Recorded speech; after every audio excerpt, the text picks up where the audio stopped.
and welcome to this session. My name is Beatrice Sablone, and I am the Chief Data Officer at the Swedish Public Employment Service, also known as Arbetsförmedlingen.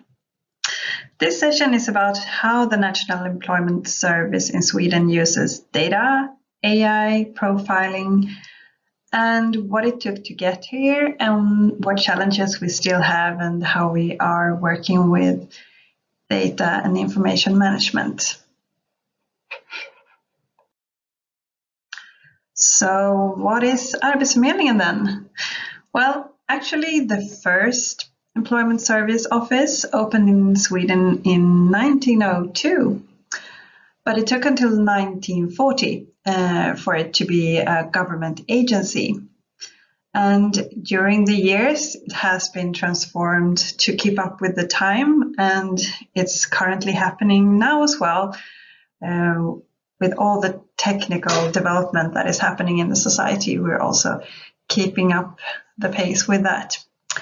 Our motto and vision is actually, we are making Sweden wealthier by making people and companies grow. So obviously, it's very important for us to stay relevant and give the job seekers and the companies the service they need, where they need it. And in this day and age, it's a lot digital, of course. But when I started at Arbetsförmedlingen in April 2020, it wasn't that long ago. It was a bit of a different start than I had in mind when I signed the contract, actually. I've only met a few of my co-workers, and if this was another type of presentation in another year without the pandemic, you'd see a picture of me and my co-workers, but now you see a picture of me in my living room instead. I also took 2 pictures the day when I went there to meet my manager and pick up my computer before I just went home and started working at the new job, but from the same table at my house. I've been working with data in marketing and e-commerce and analytics in like almost 15 years at large corporations like H&M and Microsoft. But this was the first time I started at a government agency. So obviously I was really excited to see what it was like and how the people were like. But since it was a bit of a different start for me, it all had to be done virtually. But then again, like a role like a CDO, it's all about data anyway. Or is it?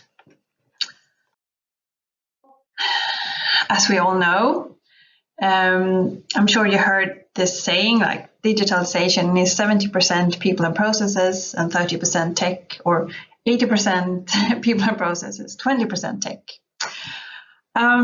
Anyway, data is in the center of it, and everything we do, even if it started with a digitization, like from paper to data, or digitalization, the reformation of the way we worked with the cloud and the app markets. And I mean, you could go to the doctor via an app, and everything that made our life easier.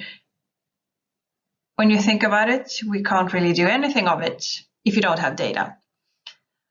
And it's disrupting faster and faster, and you can't really set a time now when things are changing. It's a digital disruption in business after business, and data is really in the center of everything. And things that we really didn't think would be disrupted, like filter bubbles, like people's actual view of the world would be dominated by algorithms and data.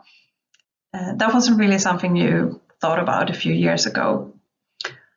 So as a government agency, what makes you, how do you think about this in terms of the responsibility you have at the government agency?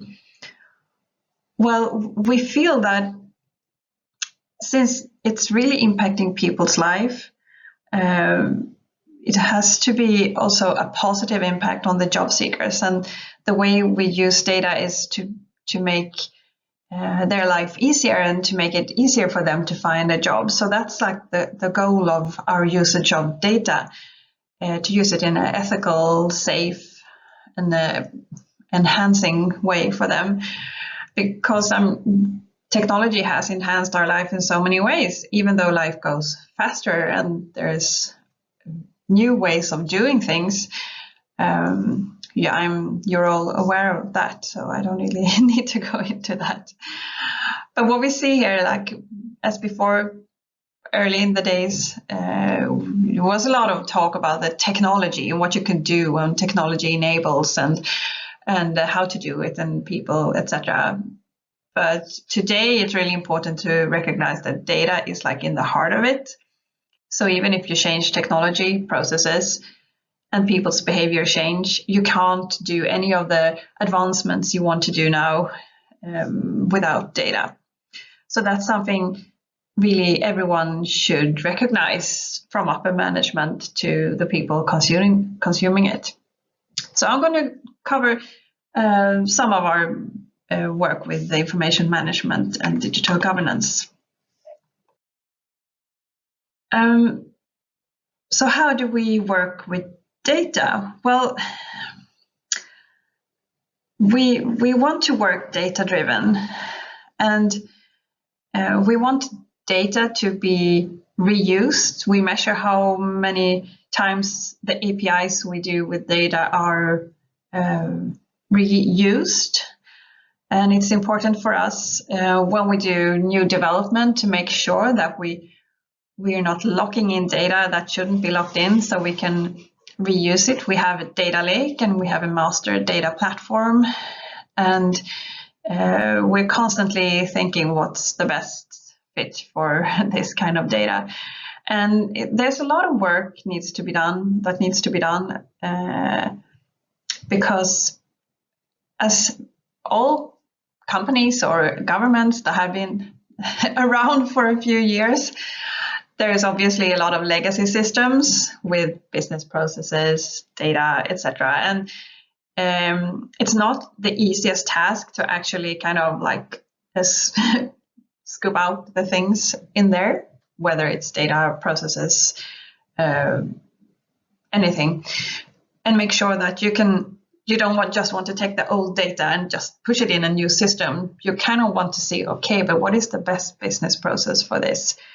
It takes a lot of hard work, but it's worth the risk because we want to work in a modern way. We want to work with golden records, which is like the holy grail for data management, the ultimate truth, if there is such thing. We don't want to have the same data in several systems. We want to avoid that if possible, because if we avoid it, we also avoid the risk of duplication, security risks, and just a messy thing when you're developing. You don't know where the latest version is, etc. But to get started with this, you need to have information governance and management in place. So who's responsible of the data quality and who's working with it?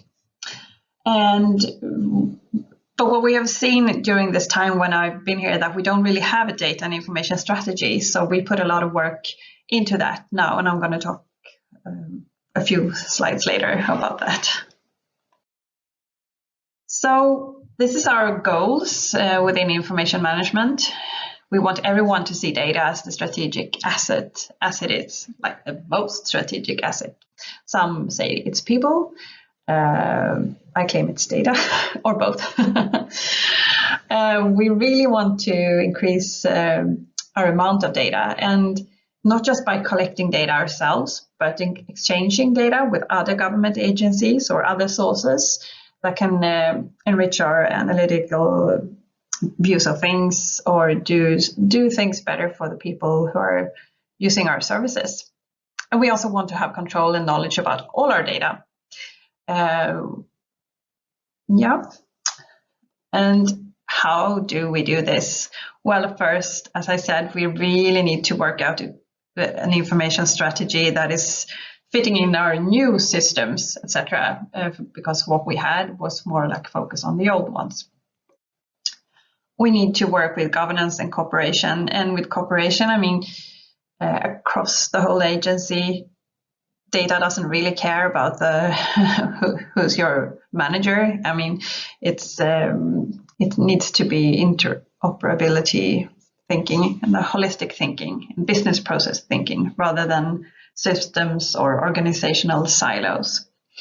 And it kind of flows through a lot of things. So this is just a few things that we're working with as a focus areas.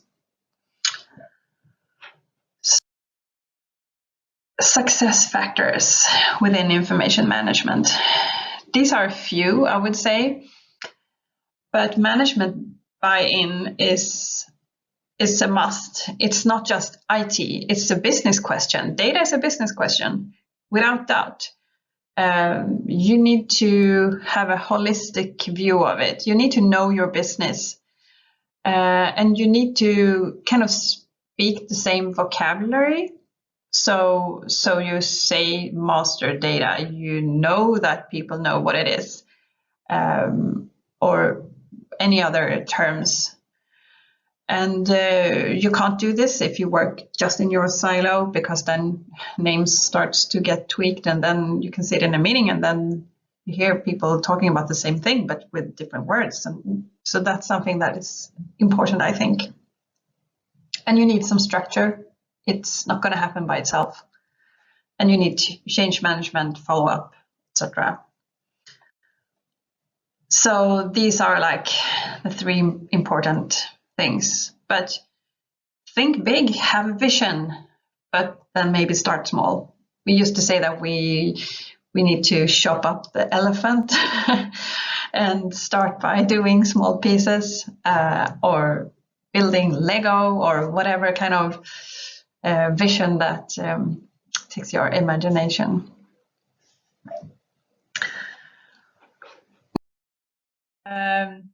Some information management virtual networks.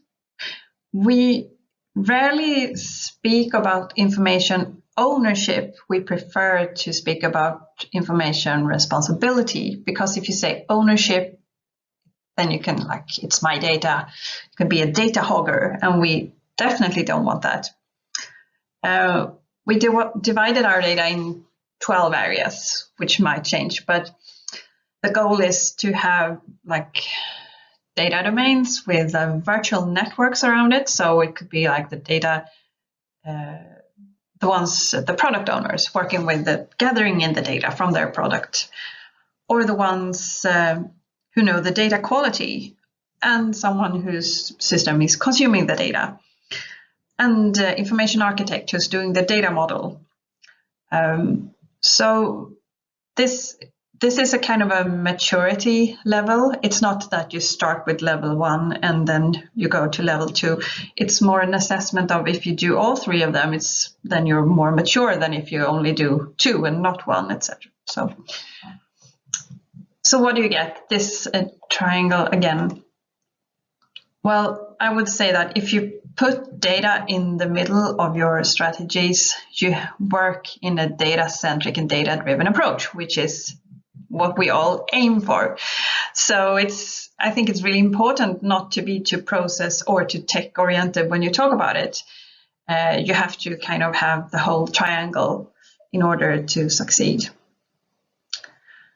So I'm going to tell you a little bit about the strategy that and it's not finalized yet, so this might definitely change, but we really want to encourage a data-driven way of working. We really want to avoid the silo thinking when you do product development, and you need to be able to see the whole journey of the data. So if you in some product get data about a specific action or something that happens when a job seeker signs up or whatever, you need to know what happens with that data after your product, when it leaves, and the whole way to statistical analytics and the analysis that we leave to the government. I mean, you need to know what will happen if I remove this question from a form that doesn't really look good. But it might be something that is really crucial to know when we do AI profiling, etc. So we really want to get that thinking going. And also, we really want everyone developing not to do it by gut feel or this is how it's always been. We really need them to use data to see how they should develop their products. And to do this, obviously, we need to work a lot with data literacy. We need people to be able to speak data with a common vocabulary and to see data as an asset. But on the other hand, not owned by specific teams or products. It's owned by the company, or in our case, the agency. But also this view that everything I built and every interaction activity, it's an opportunity collecting to use data. So it goes both ways. But obviously we won't just collect any data just for the sake of it every time. We will also make sure that it actually contributes to our goals and that we work with it in an ethical, trusted, and protected way. But why is this so important for government agencies? Well, it enables you to innovate, to stay relevant, to gain efficiency and value for tax money, and lessen administration. We also enable, by doing this, profiling and AI. And for us, it's a key because we really, a part of our vision is to be this expert agency and really to be seen as the expert in this area. And without data today, it's not going to happen. So I'm going to talk a bit about what we do I'm going to go through some of our projects there. So we get data when you sign up as a job seeker, and we can compare with historical data. So similar profiles to you, how hard or how easy has it been to get a job? Then we can make an assessment. If you go through the profiling tool, we can have an assessment to see the chances of this person getting a job with different kind of activities or support. For some, it's easy and they're really sought after, and we know with data that it will be really easy for this person to get a job. But for others, we see that we have different versions of support needs. And then Chrome is the name of the process. We can also see that, well, this person doesn't really fit in one of these tracks of support that the AI model, profiling model gives you. So then they go into another track. But after this, if you're track 1, 2, or 3, the job seeker themselves can choose one of our suppliers to get help with the job seeking. And then when we pay these contractors to help the job seekers, they get compensation depending on the employee's estimated distance to the labor market. So how much time they actually have to add in to help this person to get a job. So the data only determines the boundaries for what kind of logic we can create.